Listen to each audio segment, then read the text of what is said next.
Egipto, y los alumnos estaban emocionados y ahora te miran con la misma cara de asco existencial y no vibran fácilmente con tanta cosa, ¿no? Entonces, una parte de Kumi, y por eso Kumi, Talita Kum, levántate, ¿no? Levántate. Esa sacudida que le da Jesús a la hija de Jairo, ¿no? Levántate. Pues es un poco esa experiencia de la profesora, del profesor de religión, ¿no? Que tiene a los alumnos delante y les sacude, ¿no? Vibra y levantaos, ¿no? Es decir, ¿cómo vamos a hacer ese empuje, ¿no? Y esa es la razón de ser de este proyecto. Así que si os parece, Adelante, adelante. si queréis poner preguntas en el chat a medida que voy hablando, luego las contestamos y si no, después damos, entiendo que a viva voz. Bien, pues ya he explicado el título, ¿no? Dice Jesús en el Evangelio, no está muerta, solo está dormida, ¿no? Y eso es un poco lo que nos pasa con nuestros alumnos. No sé si allá en Chile tanto como acá, pero acá ciertamente la secularización avanza muy rápido, en unas zonas más rápidos que en otras. Y es verdad que por muchas razones, por los cambios sociológicos, por el cambio en la pedagogía, ¿no? Y sobre todo, como he titulado esta primera pregunta, y en la ERE, en la enseñanza religiosa escolar, ¿por qué no? Estamos innovando. Yo he estado en Chile muchas veces trabajando en innovación, en educación infantil, he estado trabajando los modos de evaluación, he tenido seminarios, nuevas metodologías, nuevas tecnologías, aprendizaje cooperativo, todo el tema del pensamiento visible, estrategias de comprensión, la aplicación de las inteligencias múltiples, es decir, toda esta revolución pedagógica que ha afectado a nuestros hermanos paganos, quiero decir, a las asignaturas y a las áreas del conocimiento, a las disciplinas seculares, ¿por qué no la clase de religión? Esta fue un poco el inicio atrevido del método, del modelo de Kumi, que es un modelo que va desde los 3 años hasta los 16, es decir, que es un modelo de itinerario que camina entre la enseñanza académica y la acción pastoral en la escuela, que camina un poco a mitad, o sea, va teniendo patitas, ¿no? En todas las zonas de lo que es hoy la evangelización en el ámbito de la escuela, ¿no? ¿Y por qué no vamos a innovar? ¿Y por qué no vamos a atrevernos a saltar a proyectos, a tratar el currículum de una forma creativa, ¿no? A aplicar todo lo que sabemos de psicología evolutiva o de revolución didáctica en el ámbito de las nuevas metodologías? ¿Por qué no apostar por ABP también en la clase de religión, ¿no? Es un poco esa respuesta a los signos de los tiempos y al cambio que están sufriendo nuestras escuelas para no quedarnos atrás. Yo digo que la innovación no es una moda, es un signo de fidelidad, ¿no? Es nuestra intención de responder a nuestro desafío, nuestra misión como profesores de religión. Bien, estas son las 4 cosas que me gustaría tocar, por eso digo que no solo presentar el material, creo que es un poco una visión que, bueno, pues que es fruto también de la experiencia de más de 30 años dando clase de religión y un poco un itinerario personal de cómo yo he ido cambiando también mi forma de entender la clase y de llegar a los alumnos. Bien, ¿por qué no en la clase de religión? Decía antes, ciertamente en el ámbito pedagógico parece que las cosas van mucho más deprisa, ¿no? Y yo siempre explico que si nosotros acompañamos muchos centros, hacemos más de 7.000 horas de formación, de desarrollo profesional en muchas escuelas, también en escuelas de Chile, y es decir, cuando los directores me preguntan, ¿no? Si yo quiero que mi escuela sea la mejor, ¿dónde tengo que ir, ¿no? ¿A qué escuelas tengo que mirar? Y yo en 5 minutos te puedo decir, mira, pues yo me voy el lunes, voy a Finlandia, vuelvo a Finlandia otra vez y bueno, pues voy a ver una escuela especial, una escuela en Gran Bretaña y una escuela escocesa, me encanta la infantil de Suecia, me encanta la forma en que los alemanes trabajan la FP. Es decir, yo podría haceros un itinerario para hacer turismo pedagógico, para ver las mejores escuelas pedagógicas del mundo. Si nosotros nos preguntamos lo mismo en pastoral, no es fácil de imaginar cómo sería una propuesta realmente potente, impactante, quién lo está haciendo muy bien en el área de la educación religiosa escolar, ¿no? Parece que nos faltan referentes de innovación en pastoral, referentes de innovación en la enseñanza académica de la religión. Quizá nos ha costado incorporar toda la investigación de las ciencias humanas, de la psicología, de la didáctica contemporánea, ¿no? Parece que ha habido una cierta desistencia, una cierta desconfianza, incluso en algunos sectores se ha visto como secularizante, ¿no? Toda esa aportación, sobre todo del ámbito de la psicología experimental.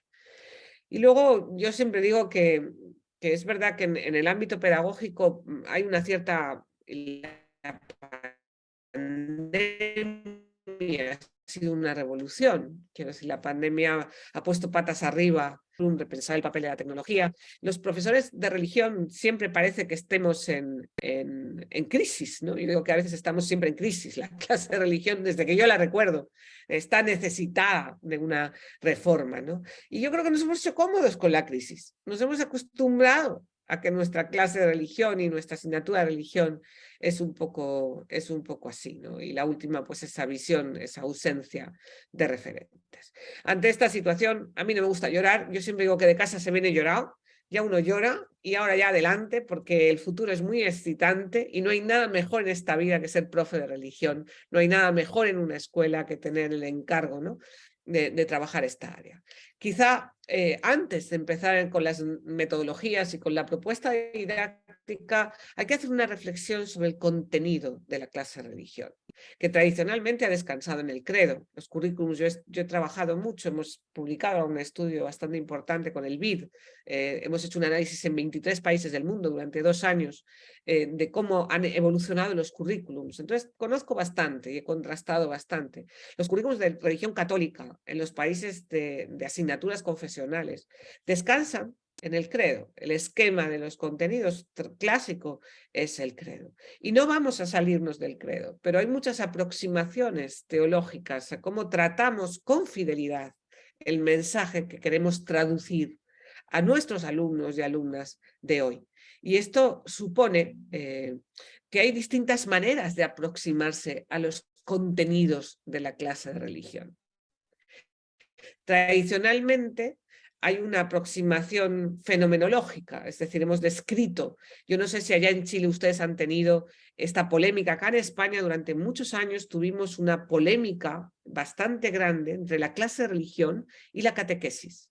Y la catequesis se hacía en las parroquias y la catequesis era muy experiencial, pero los maestros y las maestras de religión en la escuela no podíamos cruzar esa línea, ¿no? Y había como una cierta polémica, bueno, una polémica bastante grande, ¿no? Entonces, bueno, esto es muy complicado, si luego las preguntas a alguien te interesa lo podemos extender.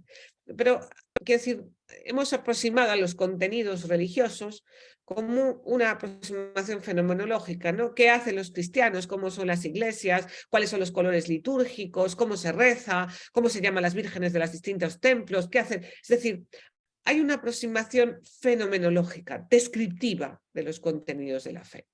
Cuando ya se van aproximando a la secundaria, cuando ya se van haciendo mayores, ha habido una corriente importante que ha introducido lo que hemos llamado en teología la teología fundamental, es decir, el diálogo entre la fe y la cultura, las preguntas por la verdad. Hemos introducido en nuestros currículums de religión católica mucha parte de filosofía de la religión. Eso fue una tendencia durante X años, ¿no?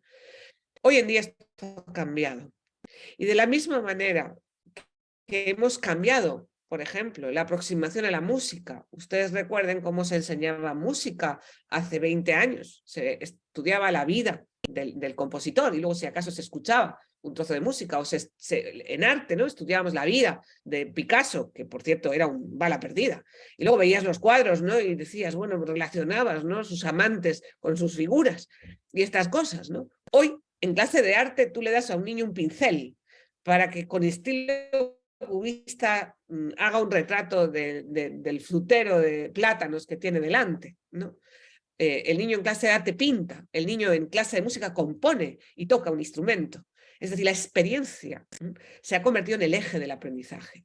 Esto es una de las grandes revoluciones de la pedagogía contemporánea. En clase de biología los niños van al laboratorio o salen al campo y arrancan hojas y huelen las hojas y tocan las plantas. No miran esquemas en el papel. Bien, pues hoy la clase de religión tiene que dar un salto y situar la experiencia vital, la experiencia humana, todo el abanico de experiencias enormes que la vida abre a esa dimensión y esa pregunta por lo espiritual, para situarlo como la materia prima de la clase. Y este va a ser un concepto para mí importante. Cada clase de religión tiene que jugar con la materia prima de la experiencia vital de los niños, los adolescentes o los jóvenes, según la edad con la que estamos trabajando. Por eso hoy, cuando estudiamos la historia de la didáctica de la ERE, de la clase de religión a nivel internacional, hay muchas publicaciones, hay dos temas fundamentales que se unen al conocimiento fenomenológico y filosófico, que no lo vamos a abandonar del todo, pero sí vamos a incorporar el tema de la identidad y la formación de la subjetividad en el tratamiento de los contenidos de la clase de religión. Y a mí me gusta mucho este esquema, que viene fundamentalmente del mundo anglosajón, y que distingue la diferencia entre aprender sobre religión, aprender de la religión y aprender con la religión. Y esa triple dimensión, que es inclusiva, es decir, no es o, sino que vamos a aprender muchas cosas sobre creencias, prácticas, estilos de vida, modos de expresar las cuestiones de sentido en nuestra religión y también a medida que van creciendo en las otras. Pero de las religiones, de los procesos de dotación de sentido que han hecho las religiones, de las experiencias de los pueblos, de la historia de la humanidad, vamos a descubrir y a reflexionar sobre cuestiones de identidad, de experiencia, de sentido, de finalidad, de valores y de compromisos. De las religiones vamos a aprender, independientemente que luego tomemos o no tomemos, porque muchos de nuestros alumnos, no sé allá en Chile, pero acá muchos de nuestros alumnos no serán, como dicen acá, practicantes, es decir, no tendrán un vínculo directo a la práctica eclesial de la fe. Pero con la clase de religión van a construir su propia identidad. Vamos a construir preguntas, compromisos personales, vamos a asociar sus creencias con los sistemas de creencias colectivos, vamos a estimular el pensamiento crítico sobre las grandes cuestiones del ser humano, vamos a extraer preguntas de cada uno de ellos para que sean críticos, para que afronten la pérdida, la muerte, el dolor, es decir, las experiencias duras del ser humano. Vamos a interpretar lenguajes, vamos a trabajar todos los lenguajes metafóricos que la historia del arte, por ejemplo, de la cultura, ha utilizado, y vamos a reflexionar sobre los sentimientos que dentro de nuestra práctica de fe están tan vinculados a nuestra identidad. Y por supuesto vamos en la clase de religión con la religión a desarrollar la empatía, la compasión y la capacidad de diálogo. Es esa triple dimensión que quizá muchos de ustedes ya han incorporado a sus aulas, pero para mí este descubrimiento, que ya tiene unos cuantos años, este modelo, me ha cambiado el enfoque a la hora de abordar cómo diseño, cómo imagino mi clase de religión. Y esto nos ha llevado a la segunda cosa que me gustaría compartir con ustedes, aunque nunca usen cursos, pues. Y es un poco este esquema. Como no tengo mucho tiempo, voy a ser muy sucinta. Nosotros hemos partido, un poco mi trayectoria vital, mi tesis doctoral fue sobre la competencia espiritual. Yo viajé en los años 90 a conocer a Howard Gardner cuando hablaba de la inteligencia espiritual, Sterner, Steiner, Goneman, los grandes gurús de finales del siglo pasado, que hablaban de la posibilidad de que existiera una dimensión en el ser humano, ¿no? Una zona cerebral encargada de las experiencias espirituales, ¿no? Aquello me produjo en su momento mucha curiosidad, yo investigué mucho y fui desarrollando todo un modelo de cómo todo ser humano, sea o no sea religioso, tiene una dimensión del espíritu, que Jacques Delors, en aquel viejo informe de los 4 pilares que seguro que todos ustedes conocen bien, decía, vamos a llamar a esa dimensión moral para que nadie se enfade, porque hablar de lo espiritual en algunos entornos provoca un poco de tirria, ¿no? Decía Jacques Delors. Pero al final todo ser humano tiene una dimensión del espíritu, de ansia de eternidad, aunque nunca se encuentre con un Dios con nombre como el nuestro. Y eso significa que todo ser humano tiene esas 6 dimensiones espirituales que hay que cultivar, que son parte de la antropología integral en una escuela, sea o no sea una escuela católica, vayan o no vayan a clase de religión. Y esas 6 dimensiones, muy rápidamente narradas, tienen que ver con el desarrollo de la persona, es decir, hasta dónde me conozco a mí mismo en profundidad y tengo conciencia de mis procesos interiores, hasta dónde disfruto del misterio de la trascendencia secular. Mi ombligo no es la medida del mundo, tengo experiencias intensas de creatividad, de creación, ¿no? De trascender de mí mismo, de dejar huella, de dejar pozo en el futuro. La tercera dimensión, que tiene que ver con la creación o la comprensión de los valores últimos, de la escala de valores, de lo sagrado y de lo valioso. La cuarta dimensión, tiene que ver cómo yo tengo un mundo, cómo genero una cosmovisión. Sea creyente y piensa muebles, no sé si ustedes decían allá, ¿no? Mi abuela decía, cuando está moviendo los muebles, nos decía de pequeñitas, ¿no? Entonces, desde una visión puramente religiosa, ¿no? Incluso mítica de cómo funciona el universo, hasta una visión totalmente atea, negacionista de la trascendencia, todos tenemos un sistema de creencias. Y es importante desde la clase de religión, desde el cultivo de lo espiritual, que tamicemos esas creencias, que las pasemos por una racionalidad y que seamos coherentes con ellas, ¿no? Y que cuestionemos esas creencias, cuáles son sus fuentes, cuáles son los sistemas de creencias de otros pueblos, de otras gentes, cómo dialogamos con ellos, ¿no? La quinta dimensión tiene que ver con las relaciones afectivas profundas. Es la dimensión relacional, socioafectiva del ser humano, especialmente en las relaciones intensas como la afiliación, la fraternidad, el enamoramiento, la pareja, el compromiso, ¿no? O la pertenencia, el amor a una institución, incluso la vocación. Y la última dimensión a la que Francisco va a dar tanto peso es esa experiencia ecológica, ¿no? Esa experiencia de pertenencia al planeta y de responsabilidad y cuidado sobre el planeta, la experiencia de cuidar y ser cuidado. Esas 6 dimensiones que en la bibliografía secular muchos autores reconocen como esa dimensión que va más allá de lo moral, que tiene que ver con las motivaciones últimas y radicales del ser humano, tiene que ser educada.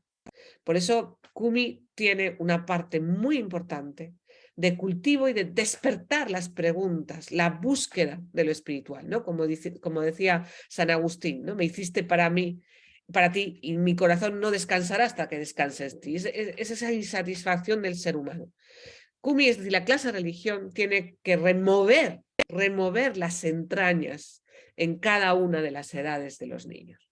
Y luego viene la tercera columna, la del medio, donde vamos a hacer una propuesta, una presentación razonada y razonable, ¿no? Como decía la Fides Ratio, de nuestra fe, del cristianismo, del evangelio, de la palabra, ¿no? De la narración de la propia vida, el conocimiento profundo de Jesús, testimonios, vidas, ejemplos, modelos, conocer en profundidad lo que creen los cristianos, aunque no lo compartan, de una forma razonada, razonable y en diálogo con la posmodernidad.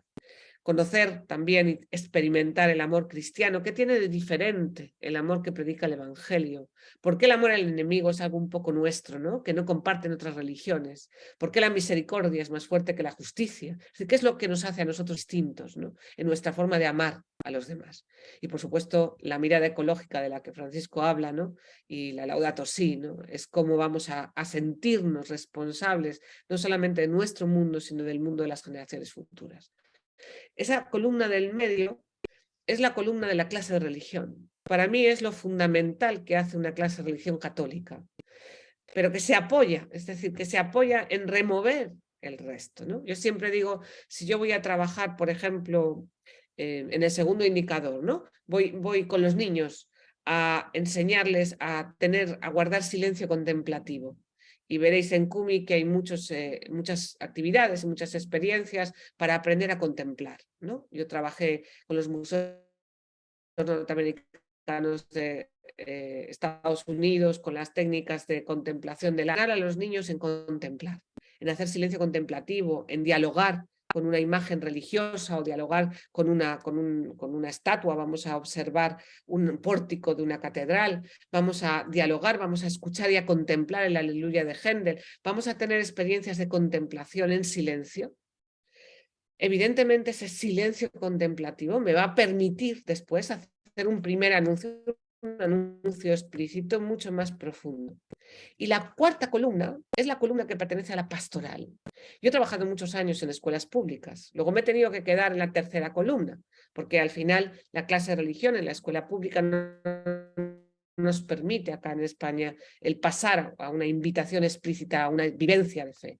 Pero seguro que muchos de ustedes, nosotros ahora en las escuelas católicas, sí tenemos esa cuarta columna, sí tenemos ese paso a lo propiamente pastoral, a una invitación explícita, ¿no? A la conversión, a la oración, al discernimiento, a la fe, ¿no? Al compromiso, a la vinculación a la comunidad, a la vivencia de la eclesialidad y a la colaboración con la creación. Y va a ser ese último momento, ¿no? Ahora veremos los itinerarios, que da un paso o un pasito, ¿no? en ese proceso, ¿no? En ese itinerario de la transmisión de la fe. Por eso, aunque me he extendido un poco en esta transparencia, antes de entrar en las actividades, que luego es lo más goloso, ¿no? Para mí es muy importante que los profesores de religión tengamos una sólida visión de cómo es y cuál es el mensaje que queremos transmitir, ¿no? Y cómo construimos esa mirada teológica hacia el currículum, hacia el contenido, hacia el mensaje de fe que queremos transmitir. Las fotos, por cierto, son de mis alumnos trabajando CUMI. Por ejemplo, Milagros Bajo Tierra es un proyecto de primero de primaria. El método de proyectos, como ustedes seguro que ya saben, son unidades mucho más largas, normalmente duran 2 meses, 2 meses y medio, tienen 10, 12, 15 sesiones de clase y luego hacen un producto. Cada proyecto tiene al final un momento donde se hace algo práctico, ¿no? Este es el proyecto de la creación y en vez de pintar hojitas de parra a Adán y Eva, recuerdan ustedes cómo todos pintábamos el paraíso y pintábamos a Adán y Eva y la serpiente y la manzanita, que es una distorsión bastante importante del libro de Génesis, por cierto, pues nuestros niños construyen un terrario y observan los milagros bajo tierra y el misterio de la vida, ¿no? Y vamos a cambiar todo ese proyecto, ¿no? Para generar esas prioridades pastorales, ¿no? Que como va pasando el tiempo y quiero llegar a ver los materiales, ¿no? Pero para mí hay como 10 o 12 intuiciones importantes que hoy hay que priorizar para conectar, para enganchar con nuestros alumnos. Entonces, dentro de esa mirada teológica hay también como una mirada o como unas prioridades pastorales, ¿no? Contarnos como Él nos cuenta. Es muy importante en el desarrollo de la identidad personal ver nuestra vida como si fuera Dios el que la mirara, ¿no? Con otra lógica. A mí me gusta mucho hablar de la lógica del Evangelio, que es muy distinta. Los últimos, los primeros, los últimos. Los niños adultos, los adultos niños.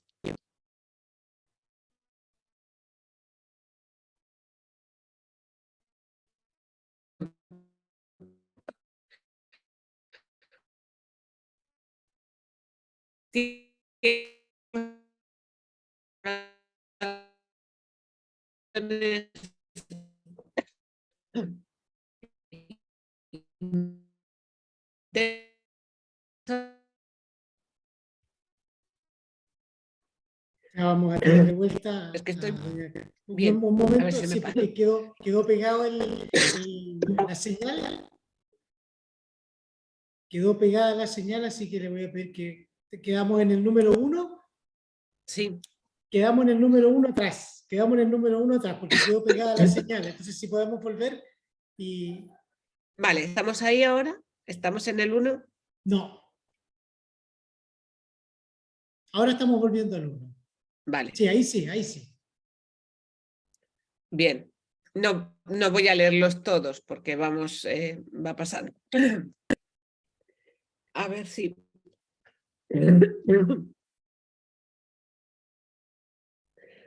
Estoy con la tos, a ver si me pasa. Disculpen un momento.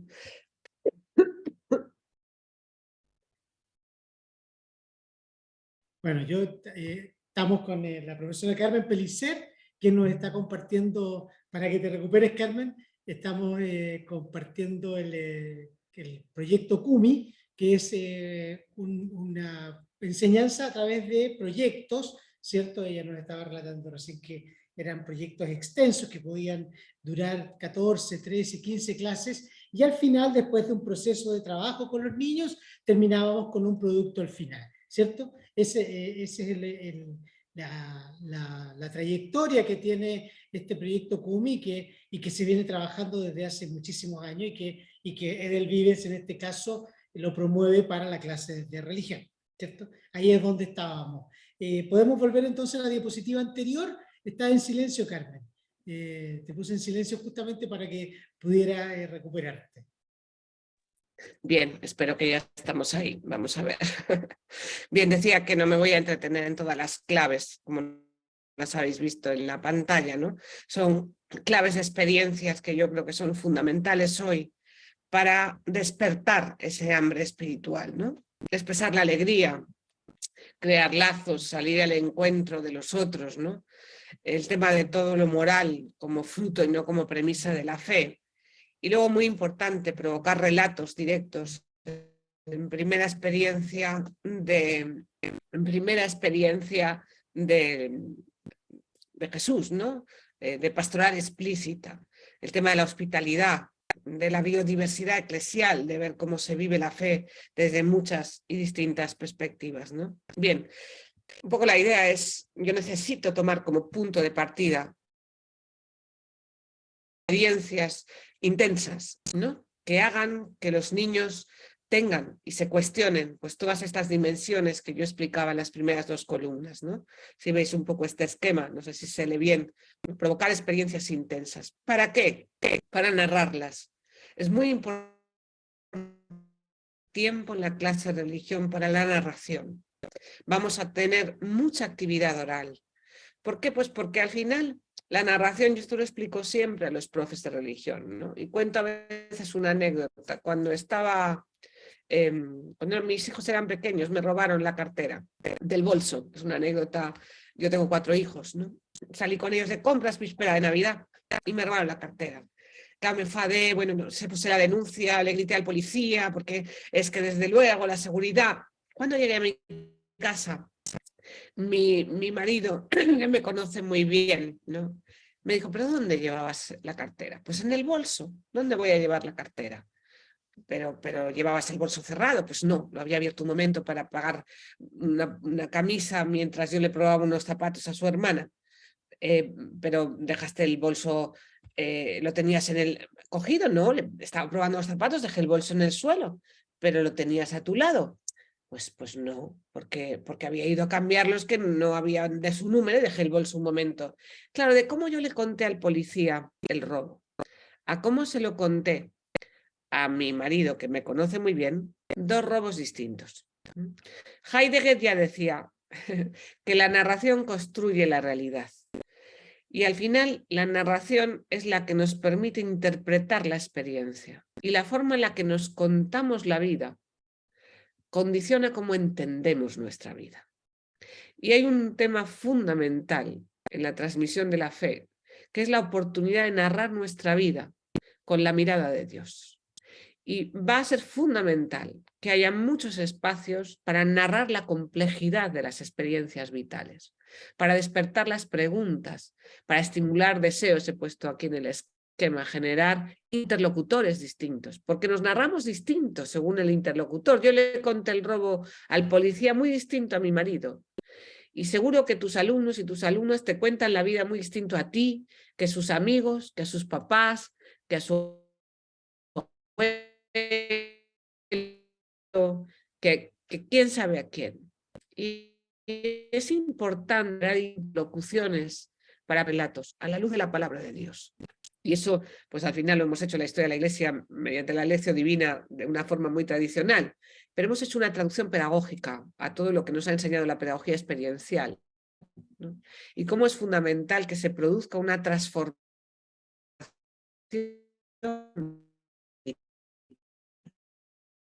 Tenemos oportunidades para que nuestros niños y nuestras niñas vivan, ¿no? Y compartan eso, reconocer de David Cole, de cómo se produce el aprendizaje y cómo de la información, de las experiencias, se pasa el conocimiento y del conocimiento se pasa el carácter. Y al final educamos personas, no solo enseñamos conocimientos, enseñamos contenidos sobre la religión. Y eso me lleva a la segunda pregunta, ¿no? ¿Cómo es la didáctica de la ERE? Que es fundamental cuando uno diseña o programa una clase de religión. Y bueno, esto es más complicado. Yo he elegido un esquema muy sencillo en razón del tiempo que tenemos, ¿no? Y para mí estas 7 preguntas son claves. Yo siempre digo que programar, planificar, no es un acto no es un acto de burocracia, no se trata de llenar papeles y cuadritos, es un acto de imaginación. Imaginar tu clase. ¿Qué va a pasar mañana? Cuando yo llegue a clase y me lleve esta fotografía o me lleve este recurso o use este libro, ¿no? ¿Qué va a pasar en las mentes de mis niños y de mis niñas? ¿Qué van a comprender en profundidad? Y estas son las preguntas que hay que hacerse, que quiero que aprendan. Hay que seleccionar un contenido. Por eso Kumi, todo mi material siempre, tiene doble página. Es en una sesión, en mis 50 minutos, mis 60, 45 minutos, ¿qué quiero que comprendan en profundidad? ¿Qué quiero que entrenen? ¿Qué quiero que hagan en términos de comportamiento, actitudes, de competencias, ¿no? ¿Cómo voy a hacer que estén moviéndose todo el tiempo, que no pierdan la atención? Que si se les va la atención, yo cuente un relato, cuente una historia para rescatarles, ¿no? Lo que yo quiero que comprendan, cómo voy a provocar esos desafíos de conocimiento y qué recursos son adecuados, ¿no? Y para ello hemos aplicado en todo nuestro modelo de didáctica en Kumi 2 claves importantes. Una es la clave de los proyectos, es decir, yo siempre digo que tienes que tener, cuando diseñas una unidad didáctica, una lección, no sé cómo le llaman ustedes allá, tienes que tener 2 ritmos. Una visión diacrónica y una visión sincrónica. ¿Qué va a pasar durante estas 6 semanas que dura esta unidad o este proyecto? 8 semanas, o depende de cómo ustedes, si usan un esquema de 2 meses o usan un esquema de 5 semanas. ¿Y qué va a pasar hoy? Son 2 preguntas de planificación. ¿Cómo voy a hacer que estos 50 minutos sean muy valiosos? ¿Y cómo voy a hacer que mis 2 meses tengan coherencia? Son 2 ritmos que hay que manejar. Seguro que ustedes reconocen acá todos los esquemas de enseñanza para la comprensión, las rutinas de pensamiento. Yo he trabajado muchos años en Harvard con Project Zero, he trabajado mucho, he viajado mucho, además soy buena amiga de David Perkins. Conozco muy bien todas las estrategias de pensamiento, las destrezas, las rutinas. Y hemos volcado todas estas estrategias para comprender el mensaje, ¿no? Para comprender los contenidos del currículum de religión con profundidad. Y eso es lo que nos ha llevado, y paso ya a la última parte, a hacer una propuesta de materiales, una propuesta didáctica que es los proyectos de Kumi, ¿no? Los 3 ciclos, la propuesta inicial, y ahora ya presento la última parte, el material, la propuesta infantil, la propuesta de primaria y la propuesta de secundaria, están inspiradas en el itinerario para la transmisión de la fe que se hizo en Francia por primera vez fundamentalmente para adultos. Yo trabajé varios años en investigación,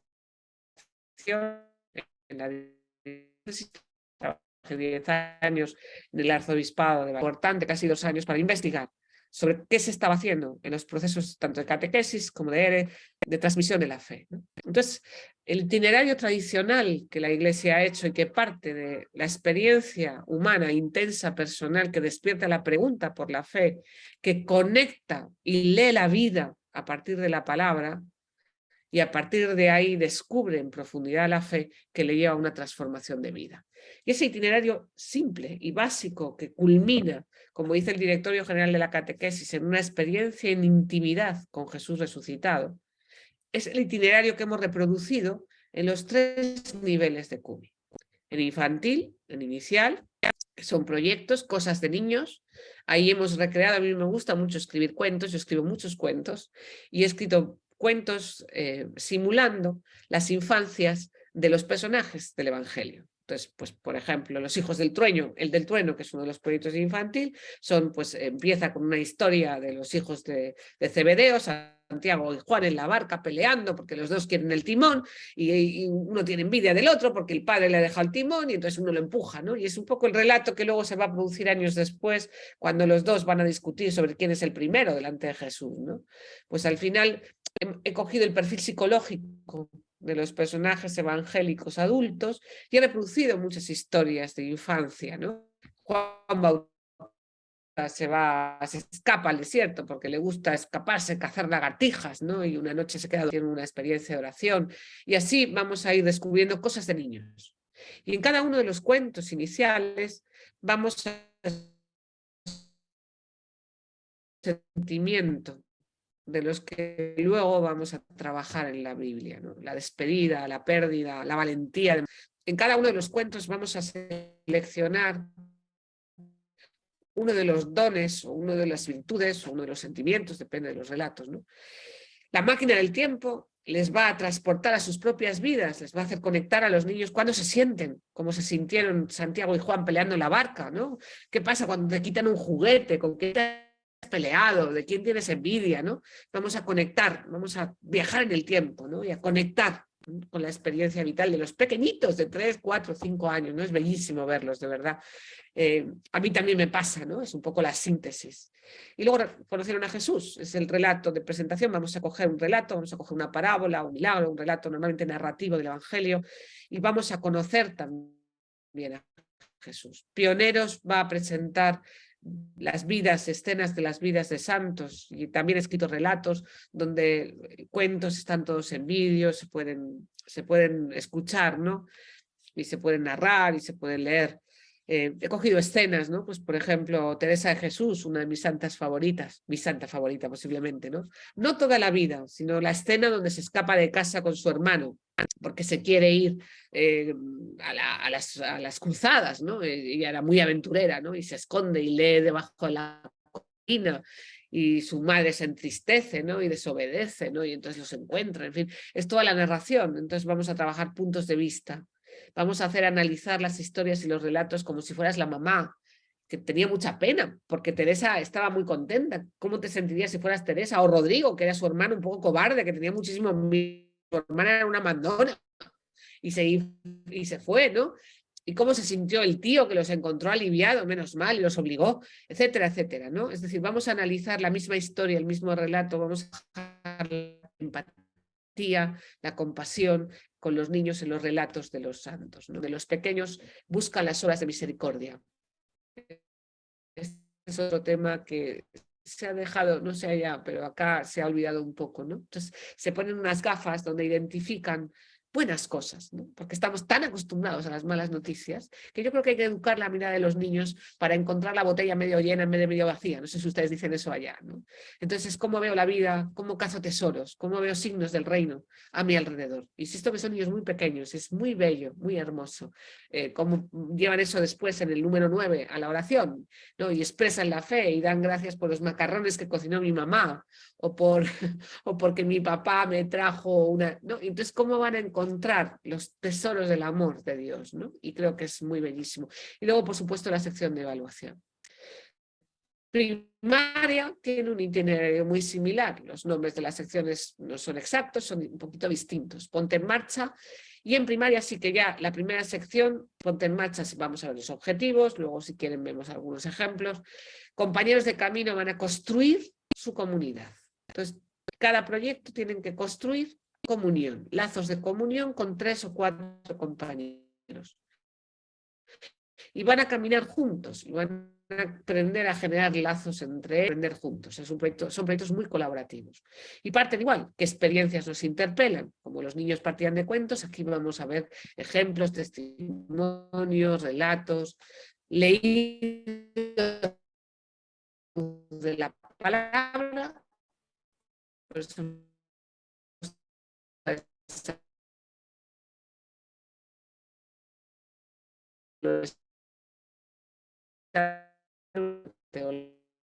española, a la que yo admiro mucho, y ella habla de la palabra, la vida a nosotros. Un momento, Comprendemos la fe, en este a todas minuto las tenemos de nuevo un que es problema de señal, Carmen.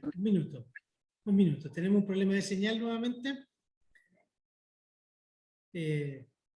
Quedó pegada la señal, así que vamos a pedir que retome este aspecto después de los compañeros de camino. Será. Bueno, va a volver pronto, tranquilo. Esto es así, la señal se cae en un momento y después vuelve a conectarse. Bueno, estamos, como les decía, en la última sesión de nuestro seminario de inteligencia espiritual que estamos desarrollando con la Fundación Edelvives. Ellos están en España, allá son cerca de las 11 de la noche ya, así que bueno, estamos muy agradecidos que estén acompañándonos en este horario, ¿cierto? Ahí ha vuelto Carmen Pellicer. No, está en silencio. A ver si esta se escucha un poquito Sí, mejor. sí, se cayó, pero sigamos adelante. Quedamos en donde ellos establecen las comunidades con sus compañeros, Sí. compañeros de camino. Ahí está. Muy bien, aquí estamos, ¿no? Estamos en primaria. Bien, decía que son proyectos colaborativos, establecen una pequeña comunidad que les va a acompañar todo el proyecto y van a hacer aprendizaje colaborativo durante todo el camino. Experiencias vitales de los niños, leídas a la luz de la palabra, es una expresión, no sé si han llegado a escucharme, de Dolores Aleixandre, una teóloga española que yo quiero mucho y que habla de cómo la palabra de Dios nos lee la vida, ¿no? Entonces vamos a hacer ese diálogo personal con la palabra, comprendemos la fe, vamos a ver el currículum, la cultura nos habla de Dios, vamos a asomarnos a obras de arte, de cine, literatura, etcétera, para ir explorando esos ejes en cada proyecto, rompiendo moldes, son testimonios, a veces de creyentes, a veces de otros testigos, ¿no? Que se acercan al reino, y coge el testigo es donde vamos a empezar a trabajar con el producto. Es decir, cada proyecto, como decía antes, va a tener un producto distinto. Es el mismo itinerario vital, muy parecido que la secundaria, ¿no? En búsqueda vamos a ver cuáles son los contenidos, es decir, qué desafíos vamos a abordar. Conectados vamos a establecer la comunidad, abre los ojos vamos a asomarnos a las experiencias, la palabra que nos lee vamos a asomarnos a la palabra de Dios en profundidad, los contenidos curriculares de la fe, la cultura nos habla de Dios, cine, literatura, encuentros, gente interesante y ahora tú y al lío que es la elaboración del producto, que ahora pondré un poco, que es un poco los pasos tradicionales de un aprendizaje por proyectos. Voy a contar algunos de los productos, ¿no? Que creo que es lo que puede ser más interesante, ¿no? Por ejemplo, estos son los productos de secundaria, ¿no? Por ejemplo, Lost in Mars, voy a elegir alguno, saben ustedes esta expedición que va a ir a Marte en el 2030 y que en principio tienen que montar una colonia. Bien, pues es todo el tema de la creación, donde tienen que crear una sociedad, tienen que darle un código, exploran el libro del Éxodo, ¿no? Y crean una sociedad en Marte, es uno de los más bonitos. Volamos al cielo, tienen que diseñar una capilla en un aeropuerto y tiene que servir para todas las religiones. Vamos a ver en ese proyecto cómo todas las religiones tienen que, cómo encontramos un espacio donde todos los seres humanos se estén abiertos a la oración y hay que diseñarlo, ¿no? Despedidas difíciles, es muy bonito, es un proyecto donde trabajan la muerte y la escatología y tienen que diseñar al final su entierro, su funeral, tienen que seleccionar quién va a estar, la música que van a poner, las flores, las lecturas y tienen que decidir qué vida van a tener que llevar para que allí estén los que ellos quieren que estén, a quién tienen que amar, qué tipo de vida valiosa qué van a echar de menos en ese tiempo, ¿no? Un San Valentín diferente es todo el tema del amor, del enamoramiento, de la sexualidad, ¿no? Que desearían de su pareja futura, ¿no? Que esperan y cómo analizan, ¿no? No sé si allá celebran San Valentín también o esto es tan americano, ¿no? Pero bien, y así, bueno, pues podríamos, es decir, cada uno de los proyectos tiene un producto muy claro final al que vamos a ir vinculando todas las secciones, ¿no? Voy a pasarlas un poco más deprisa porque ya, bueno, pues he elegido algunas, ¿no? Luego en la web pueden ustedes encontrarlo. Vemos un poco rápido cómo son las secciones, ¿no? La presentación, lo voy pasando como un libro, la motivación inicial, en este caso, por ejemplo, es de la red social, construye una red, ¿no? Como si fuera un Facebook o un uy, no me sale ahora. Instagram, Sí, un Instagram, un TikTok. me estoy haciendo ya mayor para estas cosas, ¿no? Y entonces tienen que elegir otro tipo de criterios, ¿no? Siempre en la primera sección es que quiero que sientan mis alumnos, que queremos que recuerden, que queremos que piensen y que queremos que hagan. Y ese es el enfoque curricular, que para mí es muy importante. Que queremos que recuerden bien, o sea, cuáles son los contenidos esenciales. Que queremos hacer es razonar, qué queremos que hagan en el producto y cómo queremos que se sientan en este proyecto, ¿no? Cuando diseñan su entierro.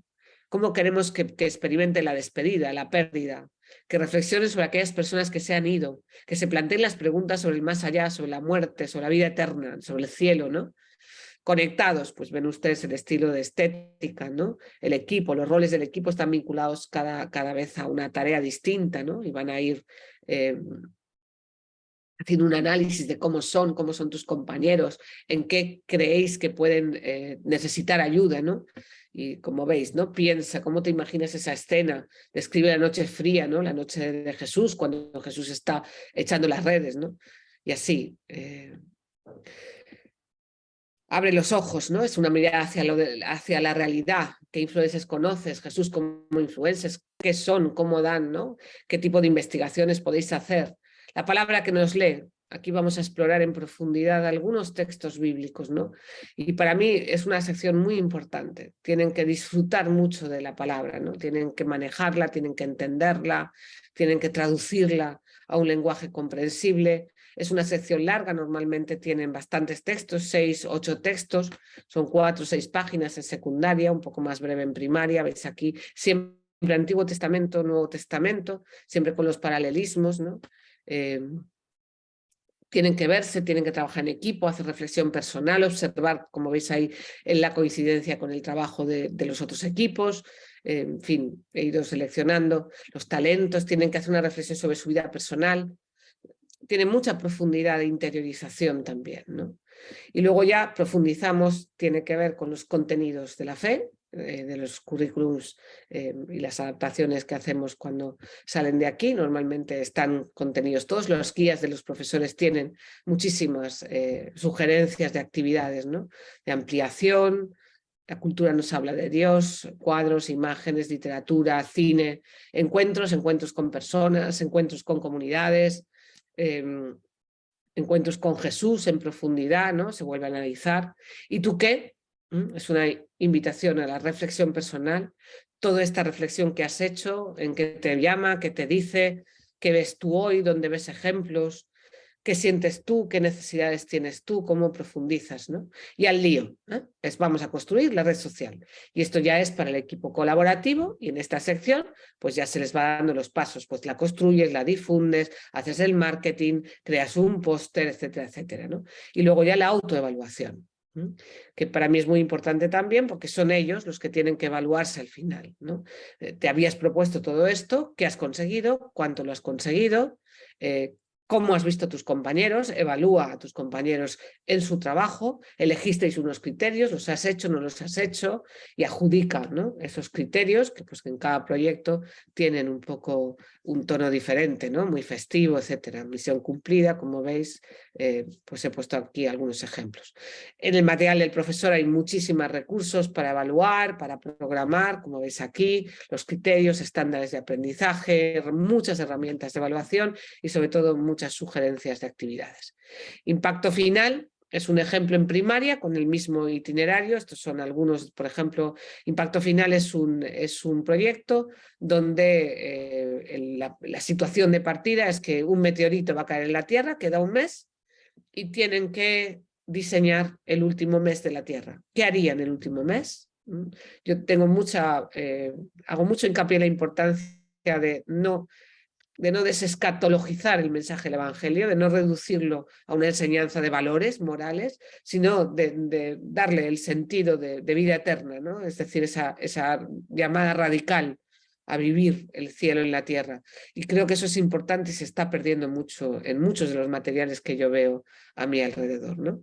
Ahí tenéis ejemplos de cómo tratamos el currículum, voy a pasarlo un poco deprisa, parrillas de programación, de tal, para llegar a lo que es el material de los niños, estándares, ponte en marcha, ¿vale?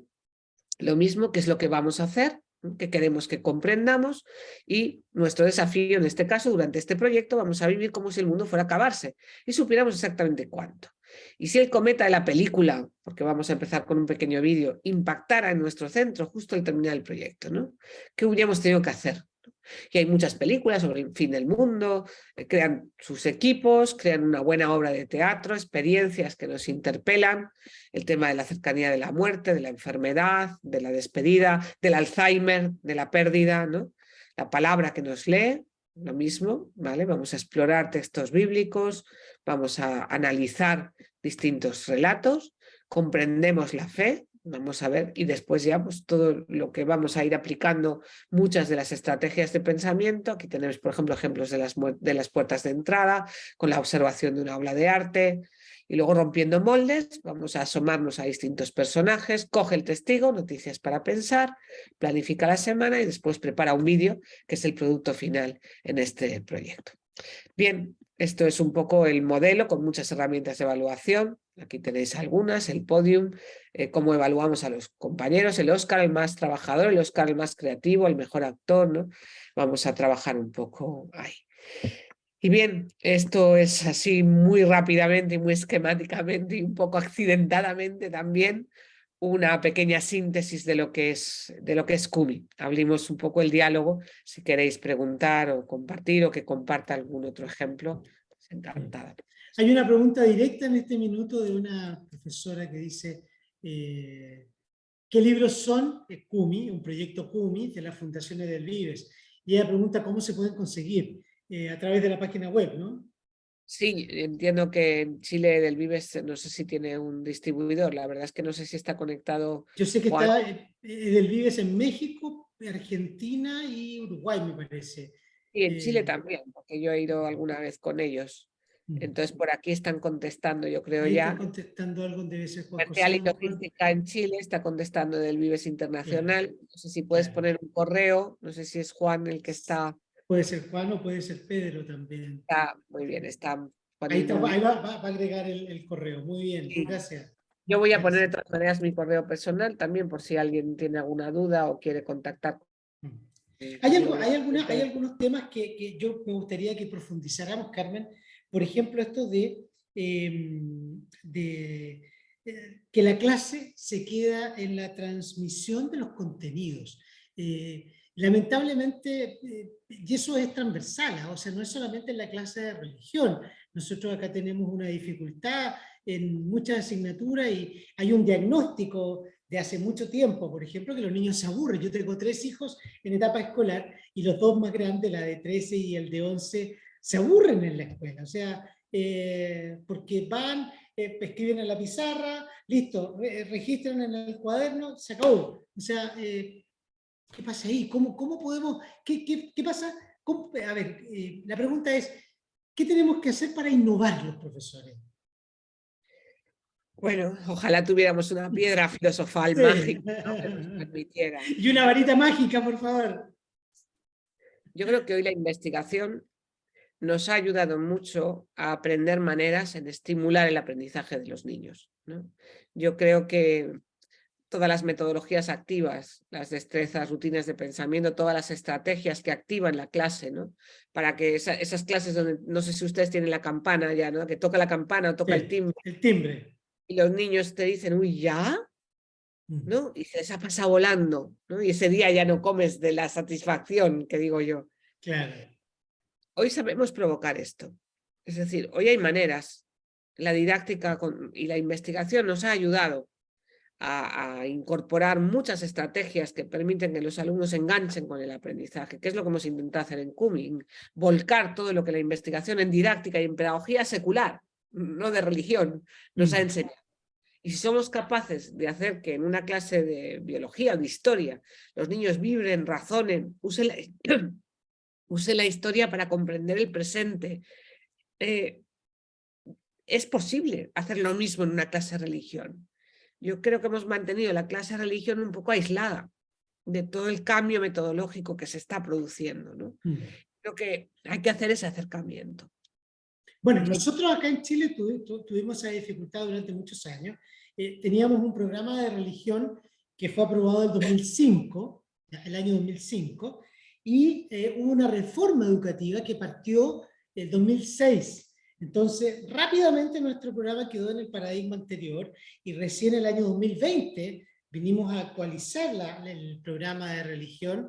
Por tanto, es cierto lo que tú estás señalando. Nos quedamos atrás, pero ahora ya estamos arriba de este nuevo modelo, esta nueva forma de educar, un nuevo paradigma. Entonces ahí es donde estamos invitando a los profesores a través de todos estos seminarios, coloquios, encuentros, a que ellos efectivamente vayan tomando conciencia de esta necesidad de transformar.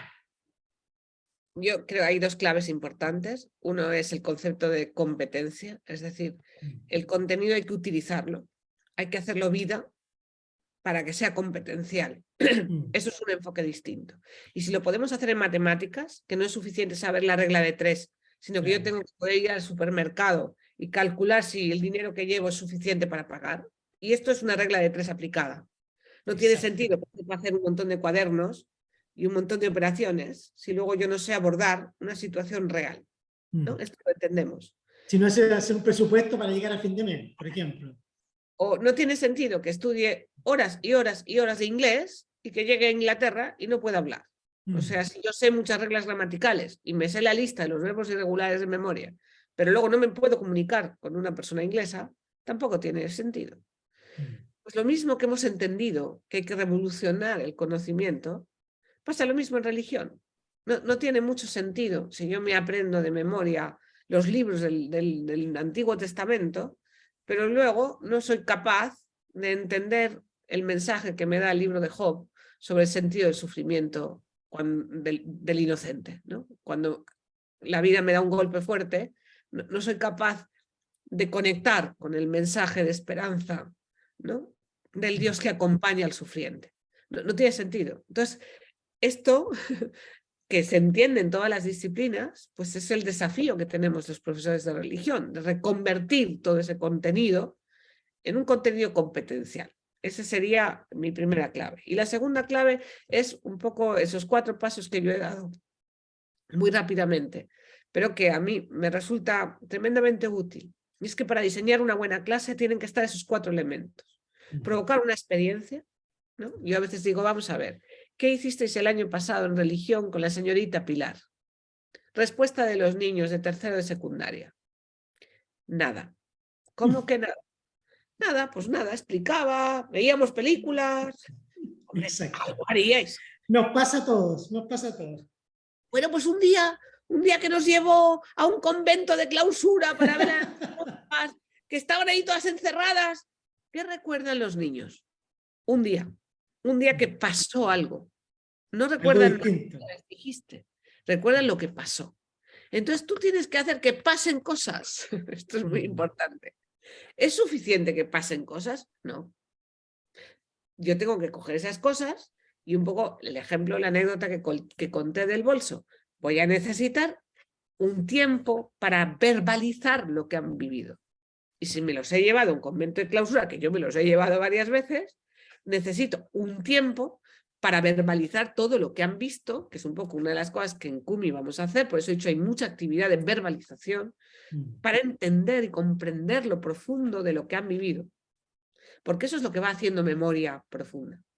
Y luego yo ya lo voy a relacionar. Tercer paso, es decir, voy a pensar en qué es la vida religiosa, qué es la vocación, el sentido, las opciones de vida, en fin, la elección de destino, en fin, todo esto después lo voy a destripar, quiero decir, y esa es la parte reflexiva, ahí es donde va el currículum. Y lo voy a relacionar pues con los votos evangélicos, con la pobreza, en fin, lo voy a relacionar con contenidos curriculares. ¿Es suficiente? No, hay un cuarto paso. Yo tengo que garantizar la transformación cognitiva y comportamental de mis alumnos. Y eso supone un tipo de metodologías de acción importante, donde voy a crear otras oportunidades para trabajar los mismos aprendizajes, lo explica muy bien David Perkins. Esos 4 pasos son fundamentales. Y quiero decir, cuando diseño un proyecto, cuando diseño una sesión o una clase, yo tengo que contemplar esos elementos. Y eso va dándole otro tono y hace que los alumnos se enganchen. Hay otro aspecto también, esto de la narración, que lo encuentro fenomenal, lo encuentro fantástico, y que a veces cuesta que los profesores diseñen experiencias en las que le permitan o le pidan o le favorezcan a los estudiantes el relato, la narración con su propia comprensión de lo que aconteció, de la experiencia o del aprendizaje, porque a veces existe el prejuicio respecto de lo subjetivo, como si la subjetividad siempre fuera algo negativo. ¿Cómo cuidarse ahí para que no caiga en un relativismo, por ejemplo, no sé, pues, en lugar de narración que me permite comprender la realidad y generar el aprendizaje profundo y no llegar a este otro aspecto? Bueno, para eso está el profesor. Quiero decir, hay muchas técnicas de narración. O sea, nosotros usamos lo que llamamos los protocolos de conversación, ¿vale? Entonces, normalmente cuando tú fomentas una conversación, pues puedes usar un protocolo muy conocido, el 4-2-1, ¿no? Puedes hacer que los niños piensen de forma individual, compartan en parejas, las parejas compartan con otra pareja y entre 4 sacan un mensaje. Es decir, no se trata de que estés escuchando todo, pero si tú como profesor con todos los protocolos de conversación, lo que ves es que no ha salido lo que tú querías que saliera, pues para eso estás tú. Después, o aumentar otra experiencia, o intervenir, o cuidar, ¿no? Que se profundice. A mí no me preocupa mucho con los niños y los adolescentes que puedan interpretar mal. Me preocupa la superficialidad. Me preocupa que la cultura de las redes sociales, de la imagen, la velocidad, Hay una clave. los adolescentes sobre todo están muy poco acostumbrados a pensar con profundidad, a pensar de forma crítica, a ser analíticos, a dedicar tiempo a analizar una situación, una experiencia, ¿no?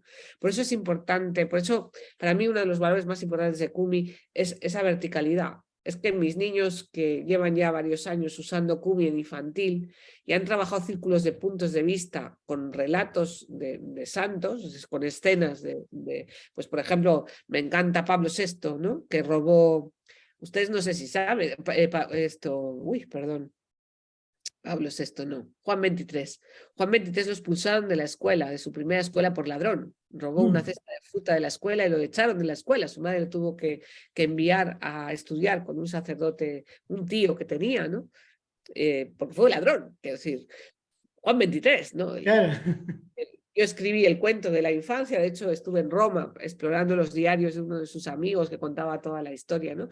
Entonces, quiero decir, van a explorar, robó la cesta de frutas, se escapó con 3 amigos, escondieron la fruta, bueno, la escondió debajo de la cama, la mamá la pilló, ¿no? Y van a hacer un análisis de cómo vivió ese robo y esa situación la mamá, Juan XXIII, los amigos, el profesor que les pilló. Es decir, vamos a entrenarles con 3 años o 4 años a explorar las situaciones desde distintos puntos de vista con cierto rigor y entender que las cosas, las mismas experiencias se pueden ver de distintas maneras. Y eso lo vamos a hacer en todos los proyectos.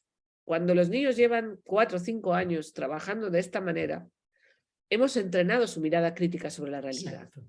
Hemos entrenado la empatía, hemos entrenado la compasión, hemos entrenado el análisis crítico, hemos entrenado la objetividad. Y entonces es mucho más fácil que analicen temas mucho más complejos. Por eso es tan importante que desde la infancia se vaya teniendo una visión sistemática de todo el proceso de conocimiento. Exacto. Ahora, también esto de tenerte en perspectiva la clase y la unidad. Y yo pensaba en ese minuto cuando tú estabas relatando eso, yo decía, bueno, pero también el propósito final del niño que queremos sacar a cuarto medio, perdón, al final de la secundaria para ustedes, ¿cierto? O sea, ¿por qué? Porque, por ejemplo, lo que muchas veces, yo también hago clase en la universidad y le digo a mis estudiantes, lo que nosotros hacemos en la sala de clase va a tener frutos 30, 40 años después de que nosotros estuvimos con ellos, no ahora. No tenemos que trabajar para lo que vamos a hacer ahora o lo que ellos van a realizar ahora, pasado mañana, sino que es cómo esto que nosotros le estamos aportando para su humanización, para su desarrollo integral, va a producir cuando ellos sean trabajadores, profesionales, padres o madres de familia, sean compañeros de trabajo, etcétera, cuando sean un panadero o lo que sean. Pero ahí es donde efectivamente surte efecto esto. Cierto. Lo que pasa es que nos preocupamos cuando se acerca ese momento de salida y el carácter se educa en la infancia. Y es importante entender que las cosas que hacemos con los pequeñitos de 4, de 5, de 6, de 7 años van a tener un efecto muy fuerte sobre la personalidad de los adolescentes de 14, 15, 16. Entonces la gente se preocupa, y los padres muchas veces se preocupan, cuando llegan a la adolescencia y no pueden con ellos. Ya tiré la toalla, ya no puedo con él.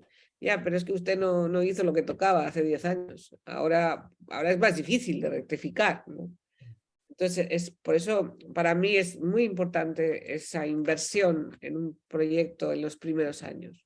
Es lo Y que no, decía la hermana Valeria en el chat. La hermana Valeria decía que había que cambiar la mentalidad a los estudiantes. Yo pienso que tenemos que construirles una mentalidad a los estudiantes, más que cambiarles una mentalidad. Me parece, ¿o no? sí, creo que al final cada vez le damos más importante. De hecho, ahora Europa saca un nuevo currículum y uno de los ejes más importantes es lo que llaman el growth mindset, la mentalidad de crecimiento, la mentalidad positiva, la mentalidad esperanzada, me gusta a mí llamarle, ¿no?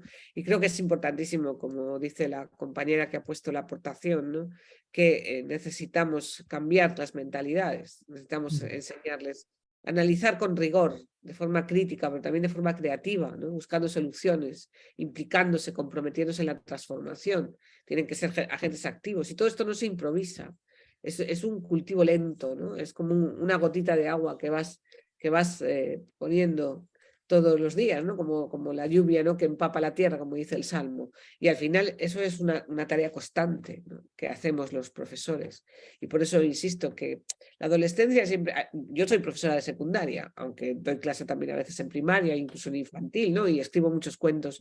Ahora, con el Vives, voy a sacar 30 cuentos que les he llamado Masalas, saldrán ahora en Navidad, que son relatos evangélicos, porque me gusta mucho el traducir el querigma evangélico a mentalidades de infancia, ¿no? De niños, porque creo que es importante. Pero es verdad que yo soy de secundaria, que estoy mucho con adolescentes, ¿no? Y entiendo que cada vez es más complicado romper esa barrera, por eso el título de Kumi, ¿no? De levántate, sacúdete, pero hombre, ¿no? O sea, despiértate, porque es verdad pues, que la cultura en la que se mueven, en la que viven, ¿no? Pues las redes sociales, la imagen, la tecnología ahora, el COVID en nuestro caso ha hecho mucho daño. Nosotros tenemos ahora pues, muchas situaciones muy duras socioemocionales, ¿no? En muchos niños. Intentos de suicidio, hemos tenido muchos episodios difíciles, ¿no? Y tenemos momentos en las aulas muy complejos, ¿no? Carmen, yo creo que, bueno, solo queda agradecer el tremendo aporte que nos ha otorgado, regalado, donado a tantos profesores en Chile, las fundaciones del Vives, y que partimos por allá por agosto, ¿cierto? Nuestro encuentro con José Manuel Domínguez, después seguimos con Isabel Gómez, ¿cierto? En 2 ocasiones, y ahora estamos terminando este fascinante encuentro contigo a través Que tuyo. pronto presencial. Ojalá durante el 2023 tengamos la oportunidad de tenerles acá, pues, acá en nuestro país, y poder compartir una experiencia. Bueno, yo les cuento que, a propósito de todas las personas que están siguiendo en este minuto por Zoom o que van a ver por YouTube, que vamos a tener un congreso interdiocesano acá en Chile. Vamos a estar en 4 diócesis en enero, a partir del 9 al 12 de enero. Vamos a encontrarnos en Concepción primero, después en San Felipe, después en Rancagua y después acá en Santiago. Van a recorrer, viene Juan José Chegaray y Isabel Gómez, van a venir a Chile, esta vez les tocó a ellos, Carmena, y van a recorrer, ¿cómo? La siguiente vez. Sí, la siguiente. Van a recorrer como 600 kilómetros, dando la oportunidad a los profesores de poder encontrarse con ellos. Bien, aquí hay un representante de las fundaciones del Vives, Pedro me parece, ¿no? Soy Daniel. Daniel, Luis, perdón, Daniel. un placer. Daniel. ¿Cómo estás, Daniel? Un placer saludarles a todos y nada, agradecer el tiempo de Carmen, tanto el de ustedes por estar aquí en este día, y espero que haya sido muy provechoso todos los seminarios.